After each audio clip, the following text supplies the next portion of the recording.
Saya masuk ke sana. Bisa masuk ke sana karena apa? Ada legalitas. Ya, buying agent tidak bertransaksi dengan individu, meskipun hubungan baik seperti apapun tidak bisa, karena buying agent bergerak berdasarkan kontrak kerja.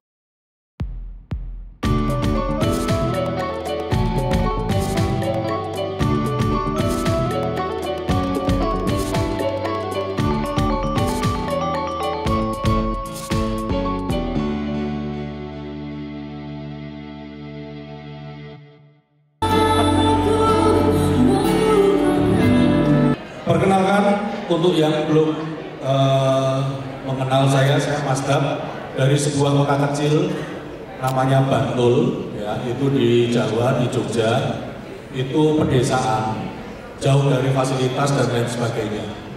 Artinya saya berada pada posisi yang minus dengan segala macam fasilitas, apalagi kalau dikaitkan dengan kegiatan ekspor.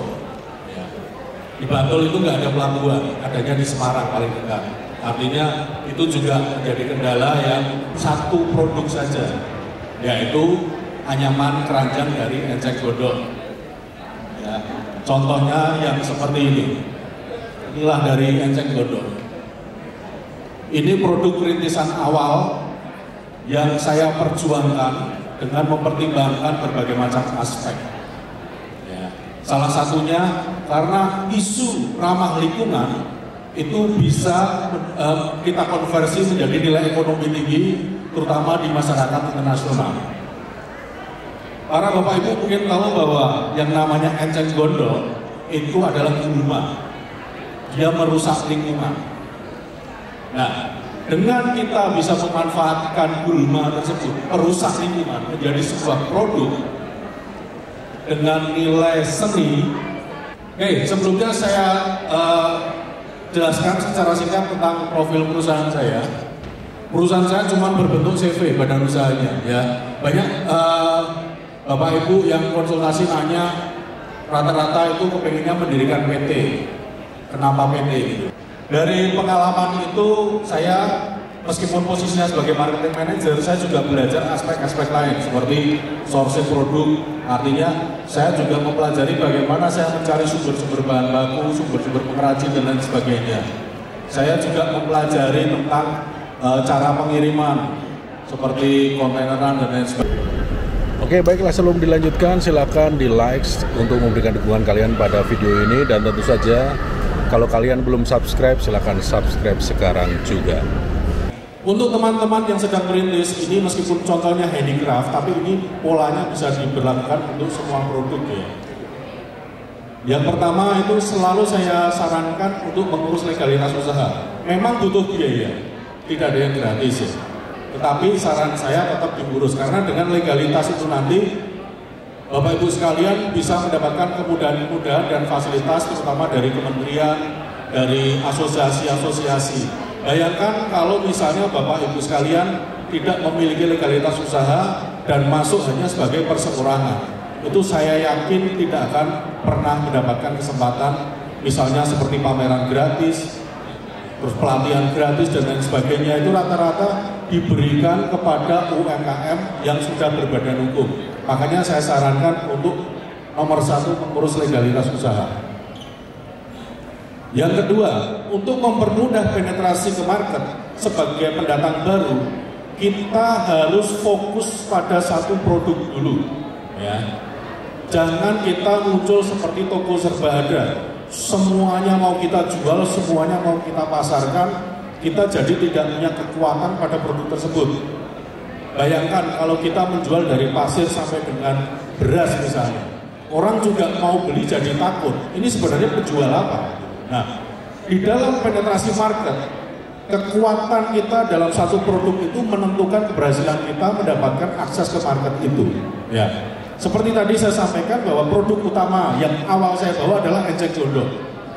Meskipun handicraft itu macam-macam, saya membaca dari rekan-rekan eksportir handicraft, mereka banyak sekali barangnya, dan di situ saya baru akan muncul. Bayangkan kalau saya muncul dengan produk yang sama dan serupa dengan kompetitor, pasti tidak akan terlihat. Dan buyer pun seringkali bertanya, saya pada waktu ikut meeting pertama kali, mendaftarkan diri meeting dengan buyer pertama kali ditanya, beri saya satu alasan kenapa saya harus bertransaksi dengan kamu. Karena kalau produk seperti yang di Jogja itu banyak sekali yang sudah melayani saya. Itu adalah pertanyaan yang memang akhirnya saya camkan dan lain sebagainya. Dan setelah itu saya hanya fokus untuk produk dari Enceng Gondok. Pengembangannya hanya di Enceng Gondok. Dari yang berbentuk anyaman basket, dari yang berbentuk figura, alas piring dan lain sebagainya, tetapi hanya Enceng Gondok. Ya, product knowledge. Tujuannya juga apa? Kalau nanti kita ada meeting dengan buyer, ada pertanyaan dari buyer, itu apapun pertanyaan buyer, kita sudah siap dengan jawaban. Ya, jangan sampai kita berani menawarkan produk, begitu ada pertanyaan dari buyer kita cuma tengok, nggak jelas. Kelihatan bahwa kita belum siap dan kita nggak profesional. Ya. Dan jangan pernah berpikir bahwa yang namanya buyer itu pasti tahu semuanya. Tidak. Kadang kita harus mengedukasi buyer, itu yang terjadi. Ya. Jadi buyer itu menang, dia punya duit mau beli. Belum tentu secara pengetahuan dia lebih baik daripada kita sebagai penjual. Nah, bisa dibayangkan kalau buyer yang pengetahuannya kurang tanya terhadap kita sendiri bisa jawab, akhirnya kan sama-sama tersesat. Nah, disinilah fungsi dari proses pengiriman ini. Kalau di produk yang sejenis dengan saya, biasanya ada permintaan sampel atau sampel request. Sampel kita proses, kita kirim. Sampai di buyer akan direview apakah disetujui atau ditolak. Kalau di approve, barulah muncul purchase order atau PO. Ya. Nah, setelah PO itu terbit, itu yang menjadi dasar kita untuk melakukan produksi massal mengacu pada sampel yang sudah disetujui. Jadi sampel yang disetujui oleh buyer itu dikirim balik kepada kita, dipasangi segel untuk acuan produksi massal. Ya. Nah, setelah itu dalam proses perjalanan produksi itu ada namanya quality control. Quality control itu juga berdasarkan diri pada sampel yang sudah di-approve. Jadi kita nggak perlu berantem dengan supplier. Selama acuannya dengan sampel ini ternyata nggak sama, ya otomatis reject. Itu juga mengurangi konflik kita.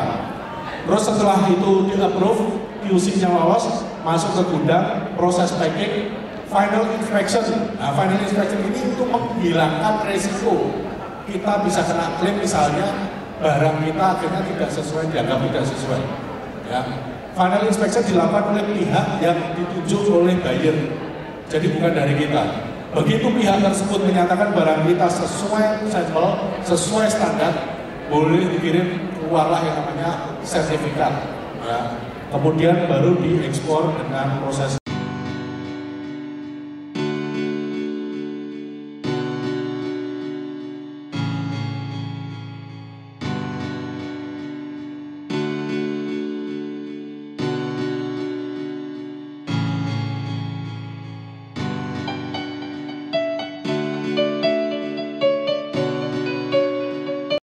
Ya, terima kasih bagi para Mazdaber yang mengikuti vlog perjalanan Mazda di Makassar selama 3 hari 2 malam, baik yang dari awal sampai dengan akhir atau yang di tengah-tengah. Jadi kegiatan ini sudah selesai dan hari ini Mazda akan kembali ke Yogyakarta. Jadi semoga vlog ini memberikan manfaat dan kegiatan kemarin di Makassar juga bermanfaat. Tetap semangat, matur nuwun dan salam Indonesia. Perhatian, para